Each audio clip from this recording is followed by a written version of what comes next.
Hey, I'm Rolla, 33 years old, working as a marketing executive, and I've got quite the story to share about how my seemingly perfect life spiraled into chaos. 3 years ago, I thought I hit the jackpot. I met Tom at a work conference, tall, charming, with a smile that could light up a room. We clicked instantly, spending hours talking about anything and everything. But on our third date, he dropped a bombshell. He was a widower with a teenage daughter. I hope this doesn't change anything, he said nervously. I remember laughing it off. Are you kidding? I love kids. Little did I know what I was in for. At first, Lily, his daughter, seemed like the sweetest kid. Polite, all smiles. It's so nice to meet you, Rolla, she chirped the first time we met. Dad's told me so much about you. I did everything I could to bond with her. Shopping trips, movie marathons, even tried learning her favorite video game. But something always felt off, like she was wearing a mask. Sometimes the real Lily would slip through, and I couldn't quite put my finger on what it was. Tom, bless him, never noticed. He'd beam at us, saying, "My two favorite girls getting along so well." Things really took a turn when I found out I was pregnant. Tom was ecstatic, spinning me around the kitchen, tears of joy in his eyes. "We're having a baby," he shouted. But Lily's reaction was different. "That's great," she said, but her voice was flat, and her smile didn't quite reach her eyes. I tried to include her in the excitement. "You're going to be a big sister, Lily. Isn't that amazing?" She nodded, but I caught a fleeting look. Was it resentment? Anger? It vanished so quickly I wondered if I'd imagined it. As the months went by, odd things started happening. Important messages between me and Tom would disappear. Plans we made would get mixed up, and Lily always had a convenient explanation. "Oh, Dad must have forgotten to tell you," she'd say innocently.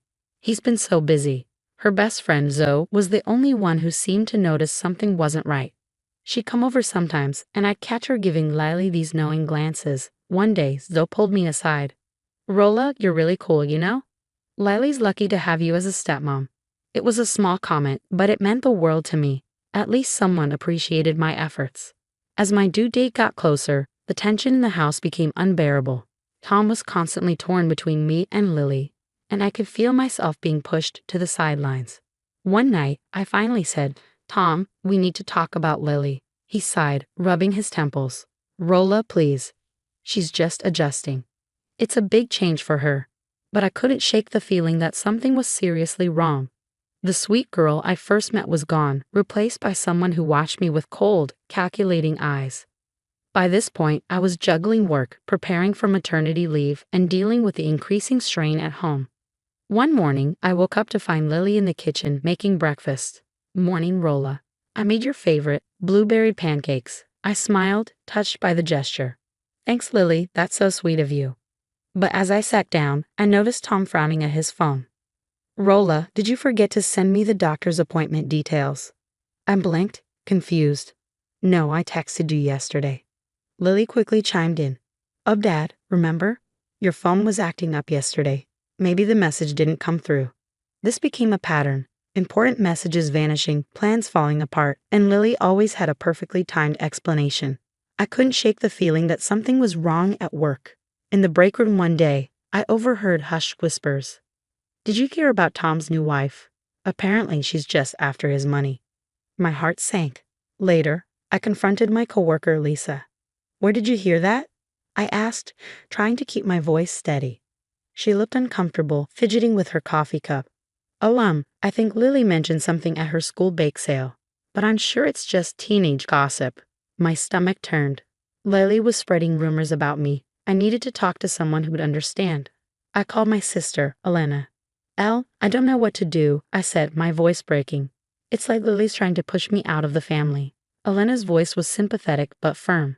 "Rolla, you need to talk to Tom. This isn't right." But every time I tried to bring it up with Tom, he brushed it off. "Honey, you're hormonal. Lily's just a kid. She doesn't mean any harm." I felt like I was losing my mind. Was I imagining all of this? Things came to a head at my baby shower. Sarah, my best friend, had organized everything beautifully, but as the guests arrived, I noticed Lily whispering to Tom's family members, who began giving me odd looks. Later, I overheard Lily talking to Tom's mother. "I'm just worried about the baby," Lily said, her voice sweet but laced with something darker. "Rolla's been so unstable lately. forgetting things, getting upset over nothing. I just hope she'll be okay as a mom. Fury surged through me. I stormed over, ready to confront her. But in my anger, I knocked over a tray of cupcakes. Everyone turned to stare. "Oh, Rolla," Lily exclaimed, her voice carrying through the room, full of mock concern. "Are you okay? Here, let me help you. We don't want you getting too worked up in your condition." Humiliated, I froze. Tom rushed over, concern written all over his face. "Rolla, maybe you should lie down," he said gently. "You're looking a bit flushed." That night, I broke down in front of Sarah. "I feel like I'm going crazy. No one believes me about Lily," I sobbed. Sarah hugged me tightly. "I believe you. We'll figure this out, I promise." But before we could even begin, it happened. A sharp pain shot through my abdomen. I gasped, clutching my belly. "Sarah, I think I'm in labor." Panic set in. It was too early. This couldn't be happening now. "Stay calm," Sarah said, already dialing 911. "We're getting you to the hospital." As the contractions intensified, I tried to reach Tom. No answer. I left a voicemail, my voice strained with pain. "Tom, the baby's coming. Please, I need you." In the chaos, I caught sight of Lily standing in the doorway, her expression unreadable. As Sarah helped me to the car, I could have sworn I saw Lily pick up my phone, a small smile playing on her lips. My last thought before another wave of pain hit me was chilling. What if Tom never gets my message? What if, at the most important moment of our lives, Lily finally succeeds in keeping us apart? The drive to the hospital was a blur of agony and fear. Between contractions, I kept trying to call Tom. "Come on, pick up," I muttered, dialing over and over. Sarah glanced at me, worry etched on her face. Still nothing. I shook my head, fighting back tears. The next few hours were the hardest of my life. The physical pain was excruciating, but the emotional agony of Tom's absence hurt even more. Sarah stayed by my side, whispering words of encouragement, but I'd never felt so alone. Finally, with one last push, my son entered the world. His cry filled the room, and for a brief moment, all the hurt and betrayal faded away. "He's beautiful," Sarah whispered, tears in her eyes. I held him close, overwhelmed with love, but as the adrenaline wore off, the pain of Tom's absence hit me again. Where was he? Hours later, Tom burst into the room, his face pale and frantic. "Rolla, I'm so sorry. I just got your messages. Lily said you were fine, that it was false labor." I stared at him, too exhausted and heartbroken to respond. He'd missed the birth of our son because he believed Lily over me, again. Lily trailed in behind him, her face a picture of wide-eyed innocence. "Oh my gosh, the baby's here. I had no idea it was real. I feel terrible," she said, her voice dripping with fake regret. I watched her carefully, catching the glint of triumph in her eyes. She'd won. She'd stolen this moment from us. The next few days passed in a haze of hospital visits and awkward silences. Tom was full of apologies, but I could barely look at him. Lily played the role of doting sister, fussing over the baby while I withdrew into myself. One night, after Tom had fallen asleep in the hospital chair and Lily had gone home, I confided in Sarah and Elena. "I can't do this anymore," I whispered, my voice breaking. "I can't raise my son in this toxic environment." Elena squeezed my hand. "What do you want to do?" I took a deep breath. "I want to leave. Start over somewhere new." They exchanged glances, then nodded. "We'll help you," Sarah said firmly. Over the next week, as I recovered at home, we secretly made plans. Elena found me an apartment in another city, and Sarah helped me secure a job transfer. We quietly packed essentials and moved money, arranging everything while Tom was at work and Lily was at school. The night we chose to leave, I stood in the nursery, my son asleep peacefully in my arms. Tears streamed down my face as I looked around the room we'd so lovingly prepared. "I'm sorry, baby," I whispered, "but I had to protect both of us." I placed a letter on the kitchen table, short and simple, explaining that I couldn't live like this anymore.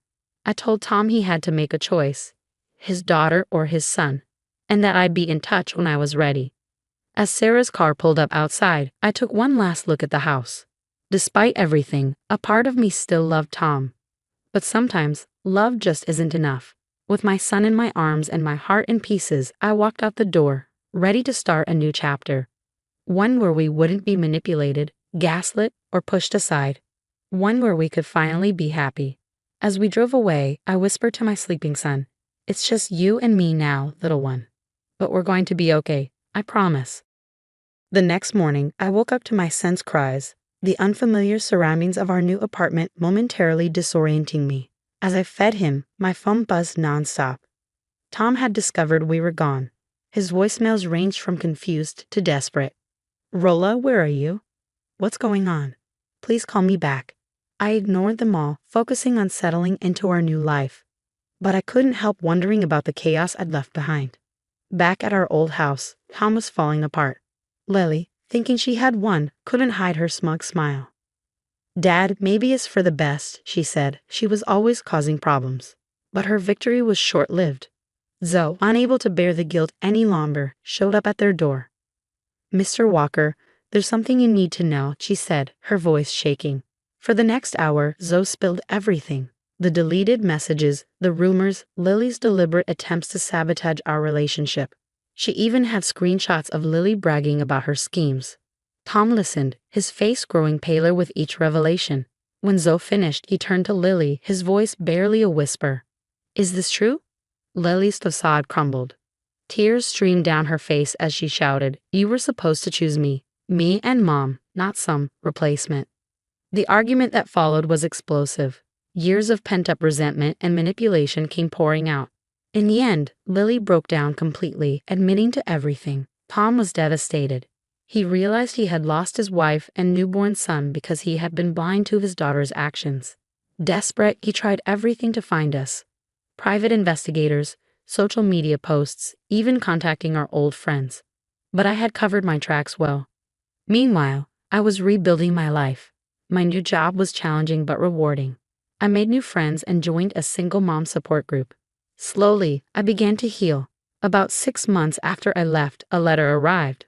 My hands shook as I recognized Tom's handwriting.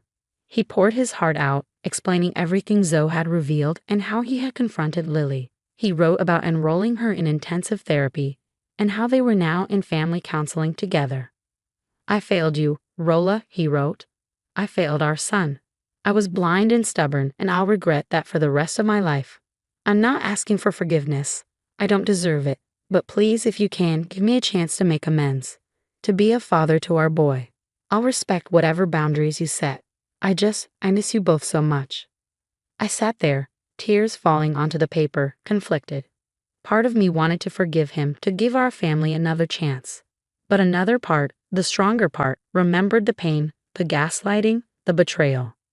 I looked at my son, peacefully playing in his playpen, and made my decision. I wouldn't respond. Not yet. Maybe someday when the wounds had healed more, when I felt truly ready. But for now, we were doing fine on our own. I folded the letter and put it away. Then I picked up my son, kissing his chubby cheeks. "What do you say we go to the park, little man? The story has ended, but what would you do if you were Rolla? Should she give Tom another chance or continue her new life without him? Share your thoughts in the comments below. If this story resonated with you, please like and subscribe for more stories that spark important conversations.